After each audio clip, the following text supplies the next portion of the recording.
Olá, aqui é a Helga. Aos bons observadores, gente informada não pelos meios de comunicação fake news, mas pelos meios straight news, digamos, não lhes escapa o fato de que Jorge Mário Bergoglio arrasta uma asinha por regimes totalitários.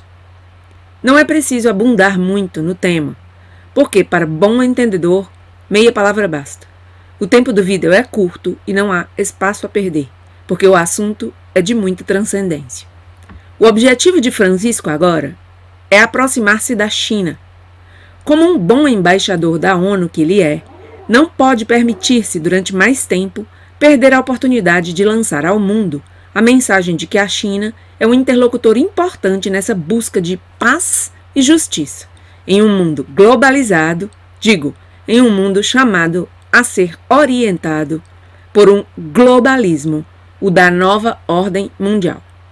Mesmo porque, como eu já disse várias vezes neste canal, a China é atualmente o país com mais poder na ONU.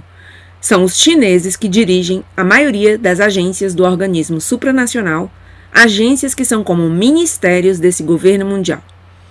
Tanto é assim que Francisco tem já várias frentes abertas nessas relações com o regime comunista chinês. No início de seu pontificado, já em 2014, há, portanto, 5 anos, convidou o presidente Xi Jinping a visitar o Vaticano e o fez através de uma carta levada por um político argentino que viajou à China. Também na carta, ele expressou seu interesse em viajar para o gigante asiático, onde a Igreja Católica é perseguida e apenas o culto oficial é aceito. Naquele mesmo ano de 2014, quando visitou a Coreia do Sul, a China comunista, que faz fronteira com a Península Coreana, concedeu permissão para que o avião papal sobrevoasse o seu espaço aéreo, convertendo Francisco no primeiro pontífice em toda a história a sobrevoar o território chinês. Naquela ocasião, Francisco enviou uma mensagem ao presidente Xi Jinping, dando-lhe uma bênção divina de paz e bem-estar para a nação. Parece que os chineses reconhecem Francisco como um dos seus, já que em 1989, quando João Paulo II visitou a Coreia, Pequim proibiu que ele sobrevoasse o território chinês, o que obrigou o avião de Carol Wojtyła a fazer a rota ártica no caminho para Seul. Nesse mês de novembro de 2019, durante sua viagem à Tailândia e ao Japão, o Papa Francisco sobrevoou outra vez o território chinês. E um dos pontos altos de toda aquela viagem foi o envio, durante o voo, de telegramas pontifícios, um dos quais tinha como destinatária a China. Mas, para melhor ordenar nossos pensamentos, sigamos a cronologia das relações do Vaticano com a China. Um poder, hoje, cada vez mais importante e extremamente perigoso, muitíssimo mais perigoso do que a maioria dos habitantes deste planeta ousariam sequer sonhar. Essa cronologia começa com a Revolução Comunista na China, em 1949. Com a Revolução Chinesa de 49, que levou ao poder o comunista Mao Tse-tung, as relações do Vaticano com a China se deterioraram até que, em 1951, os dois estados romperam laços diplomáticos. O Papa Pio XII excomungou, naquele ano, 2 bispos designados por Pequim, e a China respondeu com a expulsão do núncio apostólico, que acabou estabelecendo-se na ilha de Taiwan. Em 1957, a China estabeleceu sua própria Igreja Católica, a Associação Católica Patriótica, administrada pelo regime comunista.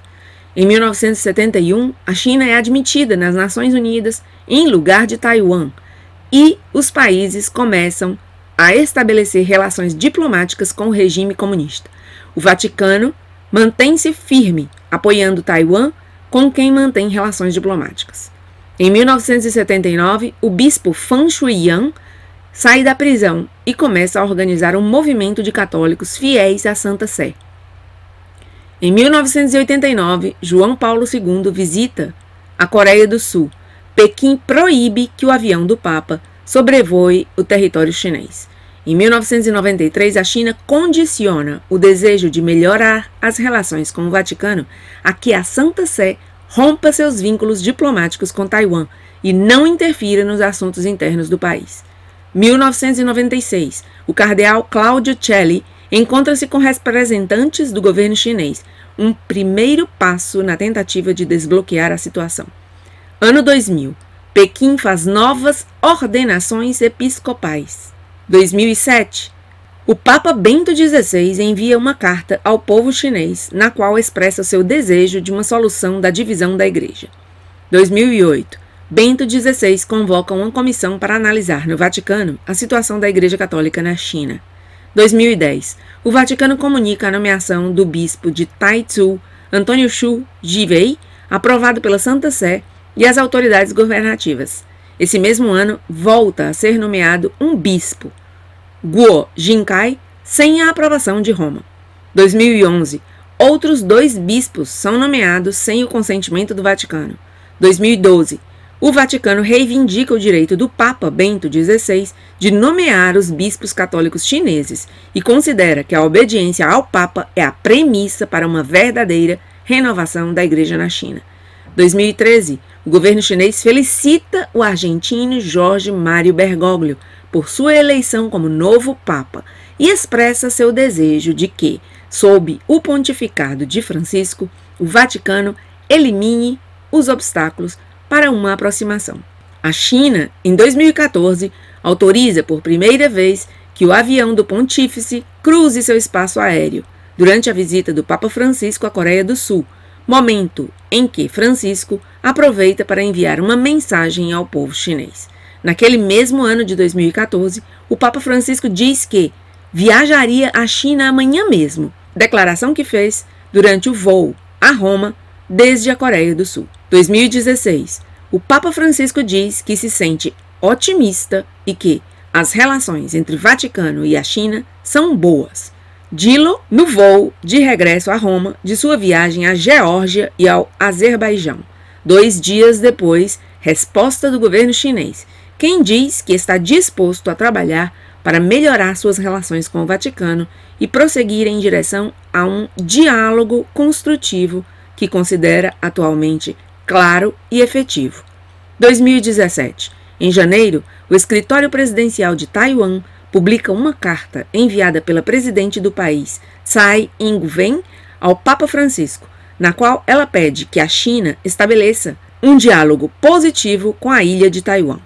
11 meses depois, em dezembro daquele mesmo ano de 2017, o Papa Francisco afirma que gostaria de ir à China, porque seria uma viagem que faria bem a todos, embora reconhecesse que essa possibilidade ainda não estivesse sendo preparada. 2018. Em abril, a China afirma que é sincera em suas negociações para tentar solucionar as diferenças com o Vaticano, mas se mantém firme no princípio de rechaçar que o Papa nomeie os bispos do país. E finalmente chegamos ao ponto que mais me interessa. No dia 22 de setembro de 2018, o Vaticano e a China assinam um acordo provisório histórico sobre a nomeação de bispos naquele país. E o Papa Francisco reconhece 7 bispos vivos e um falecido nomeados pela China e que, até então, em quase 70 anos, nunca tinham sido admitidos de forma oficial pela Santa Sé. O conteúdo desse acordo não foi publicado. Segundo a agência Vatican News, o texto do acordo, abre aspas, não se faz público porque tem a característica de ser um texto, sim, vigente e normativo, mas provisório e, em certo modo, também experimental. Futuras revisões e aperfeiçoamentos são possíveis e desejáveis. Neste momento, é importante para a Santa Sé que todos entendam e estejam convencidos de que o que se fez é para o bem de todos, para o bem espiritual dos católicos na China e para o bem do povo chinês. Fecha aspas. Bom, não sei como quer o Vaticano e o Papa que eu me convença de que o que fizeram é para o bem de todos. Pelo que eu vi desse Papa até agora, a maioria de seus ditos e feitos não tem sido para o bem espiritual dos católicos. De modo que não me convenço de que esse texto, não publicado, seja uma boa coisa para ninguém mais do que para os arquitetos da nova ordem mundial, para Francisco, para o Politburo chinês e para esses amos do mundo que vivem na sombra, movendo os fios da história. Mas, embora o texto não tenha sido publicado, muito se tem dito acerca de que, na verdade, será a Associação Patriótica China quem vai escolher os bispos católicos, e o Papa terá um direito de veto. É claro que um Papa como esse jamais exercerá esse suposto direito de veto, se é que ele existe. Não têm sido poucas as pessoas que criticam esse acordo, dizendo que trai os fiéis chineses, que sofreram torturas por defender sua fé. Uma dessas pessoas é o cardeal Joseph Zheng Zeqiun, bispo emérito de Hong Kong, que pediu explicações sobre quem terá mais peso na hora de nomear bispos, se a China ou o Vaticano. Muitos chineses vivem sua fé na clandestinidade, e o cardeal Zheng disse o seguinte em uma das entrevistas que deu, embora pedisse aos fiéis que não se rebelassem contra o Papa. Comentou que, abre aspas, muitos fiéis sairão da clandestinidade. Não se deve esquecer que muitos estão há anos sendo fustigados e presos pelas autoridades, mas outros vão sentir-se traídos e pensarão que o acordo vai contra a nossa fé. Fecha aspas. Em janeiro de 2019, o cardeal Zheng disse que, abre aspas, o Vaticano está vendendo a Igreja Católica da China. Fecha aspas. Em 24 de outubro de 2019, 2 dias depois do acordo assinado pelo Vaticano e o governo comunista chinês, o cardeal Joseph Zheng publicou um artigo editorial no New York Times, no qual conclamou os fiéis católicos da China a voltar às catacumbas. Aqui está o texto do artigo publicado no New York Times. Abre aspas. No mês passado, o Vaticano anunciou que havia chegado a um acordo provisório com o governo da China sobre a nomeação de bispos católicos. Os partidários do acordo dizem que ele finalmente une, após uma divisão de longa data, entre uma igreja subterrânea leal ao Papa e uma igreja oficial aprovada pelas autoridades chinesas, e que, com isso, o governo chinês reconheceu pela primeira vez a autoridade do Papa. De fato, o acordo é um grande passo em direção à aniquilação da verdadeira igreja na China. Conheço a igreja na China, conheço os comunistas e conheço a Santa Sé. Eu sou chinês de Xangai, morei muitos anos no continente e muitos anos em Hong Kong. Lecionei em seminários em toda a China, em Xangai, em Xi'an, em Pequim, em Wuhan, em Shenyang, entre 1989 e 1996. O Papa Francisco, argentino, parece não entender os comunistas. Ele é muito pastoral e vem da América do Sul, onde governos historicamente militares e ricos reuniram-se para oprimir as pessoas pobres. E quem sairia para defender os pobres? Os comunistas, talvez até alguns jesuítas, e o governo chamaria esses jesuítas de comunistas. Aqui um parêntese meu, Helga. Podemos dizer que o cardeal Joseph não conhece a igreja na América Latina, não é mesmo? Nem os comunistas da América Latina, nem os governos militares que houve na América Latina. Fecho o meu parêntese. Sigo a leitura do cardeal Zheng. Francisco pode ter uma simpatia natural pelos comunistas, porque para ele, os comunistas são os perseguidos. Ele não os conhece como os perseguidores que se tornam, uma vez que estão no poder, como os comunistas na China. Não, cardeal Zheng, o senhor realmente não conhece a situação na América Latina e, portanto, tem demasiada compreensão com Francisco. O comunismo, parece que o cardeal Zheng esquece, foi condenado pelos papas da Igreja Pré-Conciliar uma e outra vez. Voltando outra vez a dar a voz ao cardeal Zheng. A Santa Sé e Pequim interromperam as relações na década de 1950. Católicos e outros crentes foram presos e enviados para campos de trabalho. Eu voltei para a China em 1974, durante a Revolução Cultural. A situação era terrível, além da imaginação. Uma nação inteira sob escravidão. Esquecemos essas coisas com muita facilidade. Também esquecemos que você nunca pode ter um acordo realmente bom com um regime totalitário. A China se abriu, sim, desde a década de 1980, mas ainda hoje tudo está sob o controle do Partido Comunista Chinês. A igreja oficial na China é controlada pela chamada Associação Patriótica e pela Conferência dos Bispos, ambas sob o controle do partido. De 1985 a 2002, o cardeal Joseph Tomko foi o prefeito da Congregação para a Evangelização dos Povos, que supervisiona o trabalho missionário da igreja. Ele era um eslovaco que entendia o comunismo e era sábio. A posição do cardeal Tomko era que a igreja clandestina era a única igreja legal na China e que a igreja oficial era ilegal. Mas ele também entendeu que havia muitas pessoas boas na igreja oficial, como o bispo de Xi'an, que durante algum tempo foi vice-presidente da Conferência dos Bispos, ou o bispo de Xangai, Jin Luxian, um jesuíta e brilhante linguista, internado na década de 1950. Naquela época, a Santa Sé tinha uma política cautelosa, que implementava generosamente. Era passível de compromisso razoável, mas tinha uma linha de fundo. As coisas mudaram em 2002, quando o cardeal Tomko chegou à idade da aposentadoria.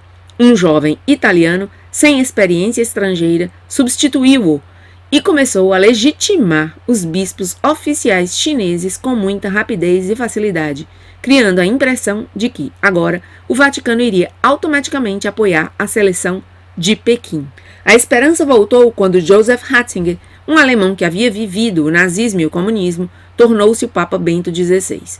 Ele trouxe o cardeal Ivan Dias, um indiano que havia passado algum tempo na África Ocidental e na Coreia do Sul, a liderar a Congregação da Evangelização e que internacionalizou o Vaticano. Também foi criada uma comissão especial para a Igreja na China.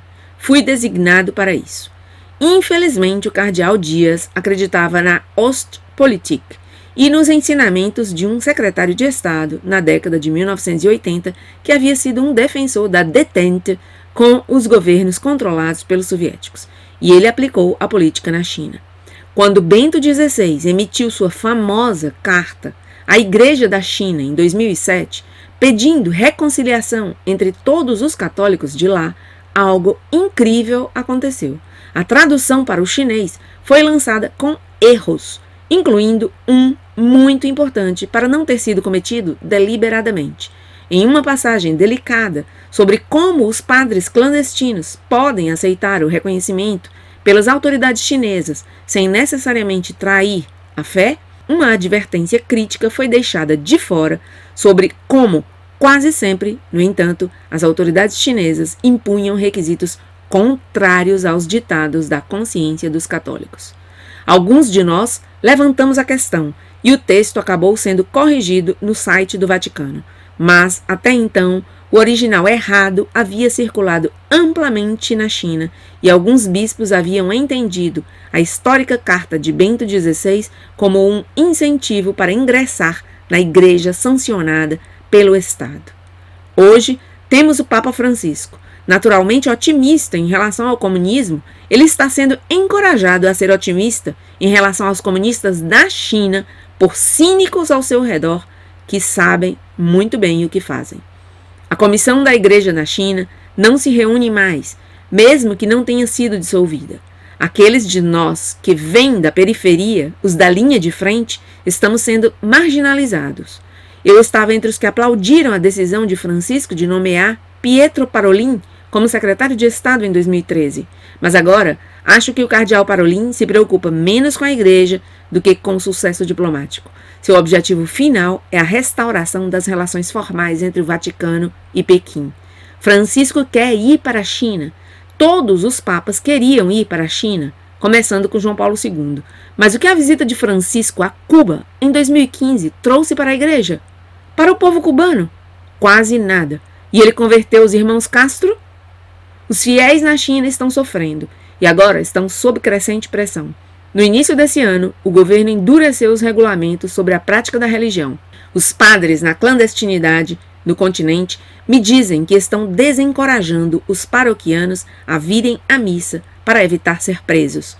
O próprio Francisco disse que, embora o recente acordo, cujos termos não foram divulgados, preveja um diálogo sobre eventuais candidatos, é o Papa que nomeia os bispos. Mas, de que adianta ter a última palavra quando a China terá todas as palavras antes dessa última? Em teoria, o Papa Francisco poderia vetar a nomeação de qualquer bispo que lhe pareça indigno, mas quantas vezes ele pode fazer isso, realmente? Logo após o anúncio do acordo, 2 bispos chineses da Igreja Oficial foram enviados à Cidade do Vaticano para o Sínodo, uma reunião regular de bispos de todo o mundo. Quem os selecionou? Os 2 homens são conhecidos como sendo próximos do governo chinês. Como tenho dito, a presença deles na reunião foi um insulto aos bons bispos da China. A presença deles também levanta a dolorosa questão de se o Vaticano agora legitimará os 7 bispos oficiais que permanecem ilegítimos. O Papa já levantou sua excomunhão, abrindo caminho para que a eles lhes sejam garantidas dioceses formalmente. A igreja oficial tem cerca de 70 bispos. A igreja clandestina tem apenas cerca de 30. As autoridades chinesas dizem: você reconhece nossos 7 e nós reconhecemos seus 30. Isso soa como uma boa troca. Mas será que os 30 ainda poderão funcionar como bispos clandestinos? Certamente não.